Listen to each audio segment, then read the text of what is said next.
सुखनगर गांव में रघु नाम का एक मजदूर आदमी अपनी पत्नी सरिता और 10 साल के बेटे आर्यन के साथ रहता था। बारिश का मौसम शुरू हो चुका था और उनका घर काफी कच्चा था। छत घास फूस से बनी हुई थी जिसमें जगह जगह छेद हो गए थे। इससे बारिश का पानी घर के अंदर टपकता था। पिछली बारिश में भी यही हाल था और उनका बेटा आर्यन को बारिश में भीगता देख रघु को बहुत दुख होता था। सरिता ने कहा, पिछली बारिश बहुत परेशान करने वाली थी। बरसात में पन्नियां लगा लेते हैं लेकिन वे भी जल्दी फट जाती हैं। अब मैं कहती हूँ इस बार छत की मरम्मत जरूर करवानी होगी। रघु ने कहा, तुम सही कहती हो। मैं मालिक के पास जाऊंगा, वह हमारी मदद करेंगे। अगर वे पैसे दे देंगे तो कल ही छत की मरम्मत करवा दूंगा। यह कहकर वह मालिक के पास गया। मालिक, मुझे आर्थिक सहायता की बहुत जरूरत है ताकि मैं घर की मरम्मत करवा सकूं। कृपया मेरी मदद करें। मालिक ने कहा, तुम जानते हो कि हमारी फैक्ट्री घाटे में जा रही है। मुझे यह बंद करनी पड़ेगी, इसीलिए मैं तुम्हें पैसे नहीं दे सकता। रघु मायूस होकर घर वापस लौट आया।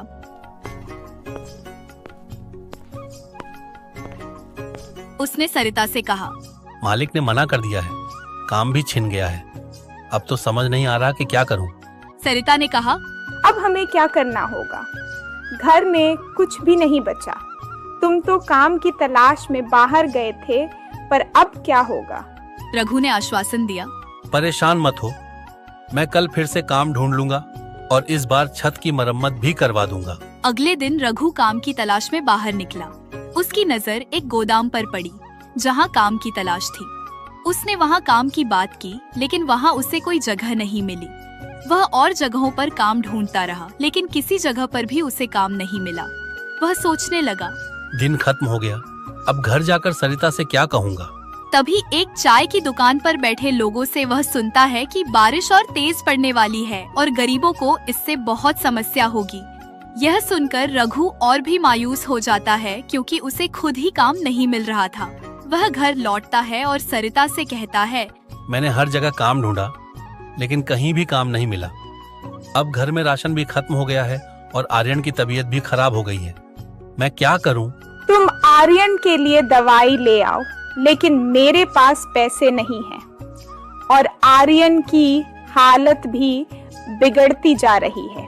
सरिता फिर सोचते हुए, तुम मोहन भैया के घर चलो, वह हमारी मदद जरूर करेंगे। रघु और सरिता मोहन के घर जाते हैं और रघु मोहन से कहता है, मोहन भाई, मेरा बेटा बहुत बीमार है। अगर उसे जल्दी इलाज नहीं मिला तो उसकी हालत बिगड़ सकती है। तुम मुझे थोड़े पैसे उधार दे दो, मैं तुम्हारा एहसान कभी नहीं भूलूंगा।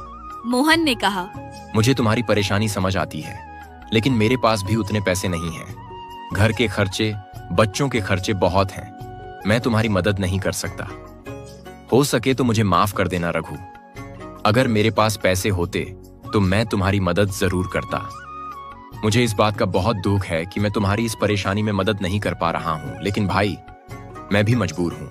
रघु ने निराश होकर कहा, मोहन भाई, यह केवल पैसे की बात नहीं है, यह मेरे बेटे के जीवन का सवाल है। क्या तुम वाकई मेरी इस गंभीर स्थिति में सहायता नहीं कर सकते? क्या मेरे बेटे की जिंदगी तुम्हारी दया और सहायता के लायक नहीं है? मोहन ने कहा, रघु, मेरी बातों को समझने की कोशिश करो। मैं सचमुच तुम्हारी मदद करना चाहता हूँ, लेकिन मेरे खुद के हालात इस समय सही नहीं हैं। मुझे पूरी उम्मीद है कि कोई न कोई तुम्हारी मदद जरूर करेगा। रघु और सरिता भारी मन से टूटे हुए सपनों और गहरी चिंता के साथ घर की ओर लौट आए। तभी दरवाजे पर मोहन का एक और दोस्त आया और उसने पूछा, कौन था? अरे मेरा दोस्त रघु था। उसका बेटा बहुत बीमार है और वो उधार पैसे मांगने आया था। मैंने उसे पैसे देने से साफ मना कर दिया। लेकिन रघु भैया तो आपके बहुत अच्छे दोस्त थे ना? आपके मुश्किल वक्त में कई बार उन्होंने आपकी मदद की है, फिर आपने उन्हें पैसे क्यों नहीं दिए? मोहन के दोस्त ने हैरान होकर पूछा, अरे भाई, मैं कोई दानवीर नहीं हूँ जो किसी की मदद करता फिरूं। और रही बात दोस्ती की, दोस्ती केवल तब तक रखता हूँ जब तक मुझे निभाने से फायदा होता है। मोहन ने तसल्ली से कहा, चलो मानो, अगर मैंने उसे पैसे उधार दे भी दिए होते तो वह मेरा पैसा लौटाता कैसे? अब तो उसकी नौकरी भी चली गई है।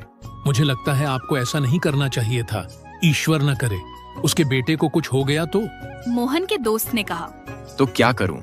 अगर हो गया तो हो जाने दो, वो जाने, उसकी पत्नी जाने। अरे मेरे अलावा और भी बहुत लोग हैं, कोई ना कोई उसकी मदद कर ही देगा। मोहन ने लापरवाही से कहा। ईश्वर का थोड़ा भी डर कीजिए, मुसीबत आते हुए देर नहीं लगती। कहीं ऐसा ना हो कि तुम्हारा यह घमंड तुम ही ले डूबे। मोहन के दोस्त ने चेतावनी दी। अरे ये सब फालतू की बातें हैं, तुम इन बातों पर ध्यान मत दिया करो। वैसे भी ये कोई घमंड वाली बात नहीं है। अरे भाई, मेरा पैसा है, मैं किसी को दूं या ना दूं, मेरी मर्जी है। मोहन ने कहा। रघु परेशान और बेबस था। उसने सभी जानने वालों से पैसे उधार मांगे, लेकिन किसी ने भी उसे पैसे नहीं दिए। लोग अलग अलग बहाने बनाकर उसकी मदद करने से मना कर चुके थे। कुछ ने कहा कि वे खुद भी परेशान हैं, कुछ ने कहा कि उनके पास पैसे नहीं हैं। उसकी स्थिति ऐसी हो गई कि वह सोचने लगा, क्या वास्तव में मेरे लिए कोई नहीं है जो मेरी मदद कर सके? तभी आर्यन अपनी माँ से कहता है, माँ, मुझे बहुत ठंड लग रही है, ठंड से मेरा पूरा शरीर कांप रहा है, कुछ करते क्यों नहीं? आर्यन की आवाज में दर्द था। अगर इलाज नहीं मिला तो उसकी हालत और भी खराब हो सकती है। तुम्हें जल्दी कुछ करना होगा। तुम एक बार मुखिया जी के पास जाओ, वह हमारी मदद जरूर करेंगे। रघु मुखिया जी के पास पहुंचा और बोला, मुखिया जी, मेरा बेटा आर्यन बहुत बीमार है, उसे इलाज की सख्त जरूरत है, लेकिन मेरे पास एक भी पैसा नहीं है जिससे मैं उसका इलाज करवा सकूं। मैंने अपने यार, दोस्त, रिश्तेदार सभी से मदद मांगी, लेकिन किसी ने भी मेरी मदद नहीं की। अब आप ही हो जो मेरी मदद कर सकते हो। मुखिया जी ने दुखी होकर कहा। रघु, तुम्हारी बात सुनकर मुझे बहुत दुख हुआ। बुरे वक्त में कोई किसी की मदद नहीं करता। यार, दोस्त, रिश्तेदार केवल उसी वक्त तक साथ रहते हैं जब तक इंसान के पास पैसे होते हैं। गरीबी में सब मुंह मोड़ लेते हैं। लेकिन रघु, मुझे यह कहते हुए और भी ज्यादा दुख हो रहा है कि मैं तुम्हारी मदद नहीं कर सकता। तुम तो जानते ही हो, इस बार की योजना में अभी तक सरकार ने एक भी रुपया नहीं दिया। गांव में जो भी छोटा मोटा काम हो रहा है वह सब मैं अपनी जेब से करवा रहा हूं। मेरे ऊपर दुनिया भर का कर्ज हो रहा है और गांव वालों ने एक नया धंधा और बना लिया है। मुंह उठाए पैसे लेने आते हैं जैसे उनका बाप रख गया हो। मुखिया जी ने कहा। मुझे माफ करना रघु, मैं तुम्हारी मदद नहीं कर सकता। मुखिया जी ने निराश होकर कहा। रघु अपने घर की ओर निकल पड़ा और सोचने लगा। आज लोगों ने साबित कर दिया है कि कोई भी किसी का अपना नहीं होता। बुरे वक्त में तो कोई भी किसी का साथ नहीं देता। वह यही सोच रहा था कि अचानक उसे बहुत तेज चक्कर आए और वह जमीन पर गिर पड़ा। वह बेहोश हो गया। उधर से एक भला आदमी आ रहा था और उसने रघु को बेहोश देखा। उसे रघु पर दया आ गई। अरे, ये तो बेहोश है, इसकी हालत तो बहुत गंभीर लग रही है। मुझे इसे यहाँ पर छोड़ना नहीं चाहिए, ये बेसहारा और कमजोर है। वह आदमी रघु को उठाकर ले गया और उसकी खूब सेवा की। कुछ ही देर में रघु को होश आ गया। यहाँ मैं कहाँ हूँ? मैं तो अपने घर जा रहा था, फिर यहाँ कैसे आ गया? मुझे जल्दी से अपने घर जाना होगा। रघु ने उलझन में कहा। तुम रास्ते में बेहोश पड़े थे, इसलिए मैं तुम्हें अपने घर ले आया। तुम्हारा अभी अपने घर जाना ठीक नहीं रहेगा। पहले तुम्हें आराम करने की जरूरत है, फिर तुम अपने घर जा सकते हो। रघु ने हैरानी से पूछा। आपने मेरी मदद क्यों की? आप तो मुझे जानते भी नहीं हो, फिर भी आपने मेरी मदद की। मुझे अपने घर ले आए और इतने अच्छे से ख्याल रखा। देखो भाई, जीवन में केवल खुद की मदद करना ही काफी नहीं होता है। हम सब एक दूसरे की मदद के लिए हैं। जब कोई इंसान परेशान हो तो हमारा फर्ज बनता है कि उसकी मदद करें। हो सकता है कि तुमने अब तक लोगों के बुरे पहलू ही देखे हों, लेकिन मैं मानता हूं कि अच्छाई भी इस दुनिया का हिस्सा है। उस आदमी ने समझाया। सच में, क्या आपको नहीं लगता कि लोग सिर्फ अपने फायदे के लिए ही जीते हैं और दूसरों की परवाह नहीं करते, चाहे वह जिए या मरे? उस आदमी ने मुस्कुराते हुए कहा। हाँ, कुछ लोग ऐसे भी होते हैं, लेकिन हर कोई ऐसा नहीं होता। कुछ लोगों के अंदर अच्छाई भी होती है। वैसे तुम बेहोश कैसे हो गए थे? तुम्हें देखकर ऐसा लगता है जैसे तुम्हारी हालत कुछ अच्छी नहीं है। उस आदमी ने पूछा। रघु ने सारी कहानी बताई और कहा, मेरे बेटे आर्यन बीमार हैं। मेरे पास एक भी पैसा नहीं है जिससे मैं उसका इलाज करवा सकूं। मैंने सभी से उधार मांगे, लेकिन किसी ने भी मेरी मदद नहीं की। मैं आखिरी उम्मीद लेकर मुखिया जी के पास भी गया था, लेकिन उन्होंने भी मना कर दिया। वह आदमी दुखी होकर बोला, तुम तो बड़ी मुसीबत में हो। अब तक तो तुम्हारे बेटे की हालत और भी खराब हो गई होगी। तुम एक काम करो, जल्दी से घर जाओ और अपने बेटे का इलाज करवाओ। वह भला आदमी रघु को बहुत सारे पैसे देता है और कहता है, इन पैसों से तुम अपने बेटे का इलाज करवाओ और जो पैसे बचें उनसे अपने बेटे और पत्नी के लिए गर्म कपड़े खरीदना और छत की मरम्मत भी करा लेना, और जो पैसे बचें उनसे कोई कारोबार शुरू करना। जब कभी तुम्हारे पास पैसे हों तो मुझे लौटा देना। तुम मेरे लिए किसी भगवान से कम नहीं हो।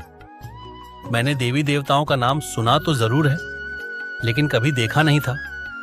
आज मैंने देख लिया। आपने एक अनजान आदमी की इतनी मदद की, इसका एहसान मैं जिंदगी भर नहीं भूल सकता। रघु जल्दी से अपने घर जाता है और अपने बेटे का इलाज करवाता है। कुछ ही दिनों में रघु के बेटे आर्यन एकदम ठीक हो जाते हैं।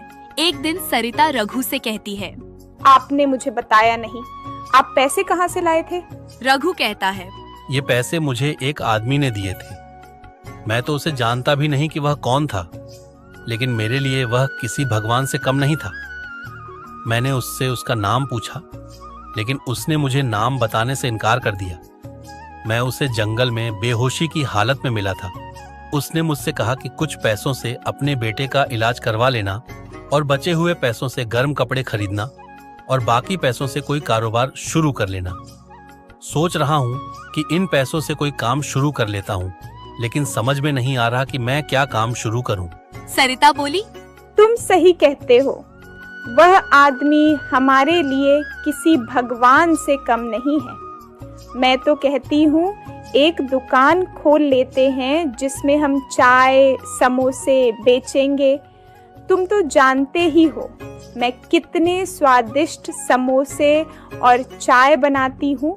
रघु बाजार से जाकर चाय समोसे बनाने का सामान ले आता है और फिर वह अगले ही दिन से चाय समोसे बेचना शुरू कर देता है। अरे भैया, रघु ने तो समोसे चाय बेचना शुरू कर दिया। खुशबू तो बहुत बढ़िया आ रही है। चलो एक समोसा खाकर देखूं तो सही, समोसा कैसे बना है। हाँ हाँ, क्यों नहीं भाई, मैं तुम्हें अभी एक समोसा देता हूँ। ये लो भैया आलू का समोसा, जल्दी से खाकर बताओ कैसा बना है। तुम मेरे पहले ग्राहक हो। जैसे ही वह आदमी आलू का समोसा खाता है तो वह खाता ही रह जाता है। उसे आलू के समोसे इतने अच्छे लगते हैं कि वह 4 समोसे खा जाता है। अरे भाई जी, क्या मिला दिया समोसे में? पेट तो भर गया, लेकिन मन नहीं भर रहा। ऐसा मन करता है कि 2-3 समोसे और खा लूं, लेकिन मैं खाऊंगा नहीं। कहीं पता चले मजे मजे में पेट खराब हो जाए। कुछ ही दिनों में रघु के समोसे चाय की दुकान फेमस हो जाती है। दूर दूर से लोग उसके समोसे खाने और चाय पीने आते हैं। यह बात गांव के सरपंच के कानों तक पहुंची तो वह तुरंत रघु की दुकान पर चला जाता है। अरे वाह रघु, बड़ी दुकान खोल ली। अभी तो तू कुछ दिनों पहले लोगों से पैसे उधार मांगता था। एकदम से इतने सारे पैसे कहाँ से आ गए तेरे पास जो इतनी बड़ी दुकान खोल ली? मुखिया जी, सब ईश्वर की देन है। उसके घर में देर है, अंधेर नहीं। अरे बात तो बहुत ज्ञान की कर रहा है। तेरे आलू के समोसे का नाम बहुत सुना है। जरा 1-2 समोसा मुझे भी खिला और एक प्याली चाय भी पिला। हाँ हाँ, क्यों नहीं मुखिया जी। सरिता मुखिया जी को समोसे दो। मुखिया जी ने गरम समोसे खाए और चाय की चुस्की लेते हुए बोले, वाह रघु, सच में तेरे समोसे का जवाब नहीं। ऐसा स्वाद पूरे गांव में नहीं मिलेगा। ये सब आपका आशीर्वाद है मुखिया जी। मुखिया जी रघु को पैसे देकर चले जाते हैं। यूं ही कुछ दिन गुजर जाते हैं। एक दिन जब रघु अपने घर में होता है तभी उसका दोस्त मोहन आता है।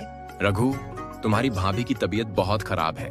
घर में एक भी पैसा नहीं है जिससे मैं उसका इलाज करवा सकूं। तुम ही हो जो इस मुश्किल वक्त में मेरी मदद कर सकते हो। मोहन भाई, तुम परेशान मत हो, मैं अभी पैसे दे देता हूँ। मोहन ने मन ही मन सोचा, जैसे मैंने उसे पैसे उधार नहीं दिए थे, रघु भी मुझे पैसे उधार नहीं देता। लेकिन रघु ने ऐसा नहीं किया। उसके घर में जो भी मदद के लिए आता वह सभी की मदद करता है। यह सब देखकर मोहन को अपनी गलती का एहसास होता है। वह रघु से कहता है, आज मुझे सच्ची दोस्ती की ताकत का एहसास हुआ है। जब तुम्हारी आर्थिक स्थिति कमजोर थी, मैंने तुम्हारे सामने अपने पैसे का दिखावा किया और तुम्हारे हालात का मजाक बनाया। मेरे घमंड और अहंकार ने मुझे अंधा कर दिया था। मैंने तुम्हारी मदद करने से इनकार कर दिया, लेकिन अब समय ने मुझे सबसे बड़ा सबक सिखाया है। मैंने देखा कि पैसे और ऐशो आराम की दुनिया कितनी छोटी और अस्थायी है। सच्ची दोस्ती और मानवता की अहमियत कहीं अधिक है। मुझे अपनी गलती का एहसास है, कृपया मुझे माफ कर दो। मोहन, इसमें माफी की कोई बात नहीं है। मैंने जो किया यह मेरा फर्ज था। सच्ची दोस्ती और इंसानियत का मतलब ही यही होता है कि हम एक दूसरे के कठिन समय में साथ दें और मदद करें। तुम्हारे प्रति मेरी जिम्मेदारी थी और मैंने वह निभाई। तुम्हें अपनी गलती का एहसास हो गया, यह सबसे बड़ी बात है। समझना कि पैसे और ऐशो आराम की दुनिया की तुलना में सच्ची दोस्ती और मानवता की अहमियत कहीं ज्यादा है। यही तो असली माफी है। इसलिए मैं तुम्हें दिल से माफ करता हूं और यही सबसे बड़ी सजा भी है कि तुम्हें यह समझ आ गया। अरे भाई, अब तुम जल्दी जाओ और भाभी का ख्याल रखो। मोहन अपने घर चला जाता है।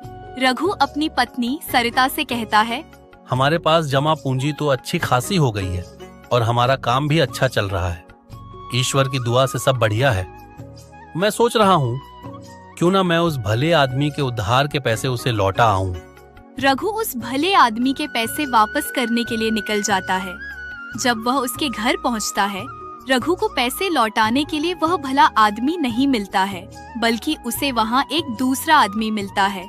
रघु उससे कहता है, भाई, यहाँ पर पहले एक आदमी रहता था, मुझे उसी से मिलना है। कौन आदमी? वह आदमी मुझे इसी घर में लेकर आया था। मैं इस घर में लगभग 3 घंटे रुका था। अरे, यहाँ ऐसा कोई आदमी नहीं रहता है। पिछले 20 साल से इस घर में तो मैं ही रह रहा हूँ। क्यों फिजूल की बातों में मेरा समय खराब कर रहे हो? कितनी बार बताऊं कि यहाँ मेरे सिवा और कोई नहीं रहता है। अब यहाँ से जाओ और मुझे मेरा काम करने दो। रघु मायूस होकर अपने घर की ओर निकल पड़ता है। घर पहुंचकर वह अपनी पत्नी सरिता से कहता है, सरिता, आज मुझे बहुत ही अजीब स्थिति का सामना करना पड़ा। उस घर में जहां वह आदमी मुझे लेकर गया था, न वहां मुझे वह आदमी मिला, बल्कि मुझे एक बिल्कुल अलग व्यक्ति मिला। उसने कहा कि वह 20 साल से यहाँ पर रह रहा है। उसके अलावा वहां कोई और नहीं रहता। तुम पूरी यकीन से कह सकते हो वो भला आदमी तुम्हें उसी घर में ले गया था? रघु जवाब देता है, हाँ, मुझे पूरी तरह से यकीन है। उस घर की पहचान मेरे दिमाग में गहरी बैठी हुई है। वह आदमी मुझे उसी घर में ले गया था और मैं वहां करीब 3 घंटे तक रुका था। लेकिन आज जब मैं उसके घर जाकर उस आदमी को खोजने लगा तो मुझे एक अलग ही आदमी मिला। उसने मुझे बहुत ही जोर देकर कहा कि वह 20 साल से यहाँ पर रह रहा है। उसके अलावा और कोई व्यक्ति वहां नहीं रहता है। ईश्वर ने हमारी मदद की। एक तरीके से तुम्हारी ईमानदारी और अच्छाई की वजह से ही हमें वह मदद मिली थी। रघु जरूरतमंदों की खूब मदद करने लगता है। कुछ ही दिनों में वह एक बड़ा सा घर बना लेता है और फिर खुशी खुशी अपने परिवार के साथ रहने लगते हैं। इस कहानी से हमें सीखने को मिलता है कि अच्छे कर्म और ईमानदारी कभी व्यर्थ नहीं जाते। चाहे समय जैसा भी हो, भगवान हमेशा आपकी मदद उसी रूप में करते हैं जिसकी आपको सबसे ज्यादा जरूरत होती है। अगर आपको यह कहानी पसंद आई हो तो वीडियो को लाइक करें और चैनल को सब्सक्राइब करना न भूलें।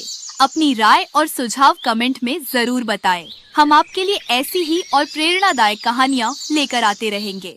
धन्यवाद।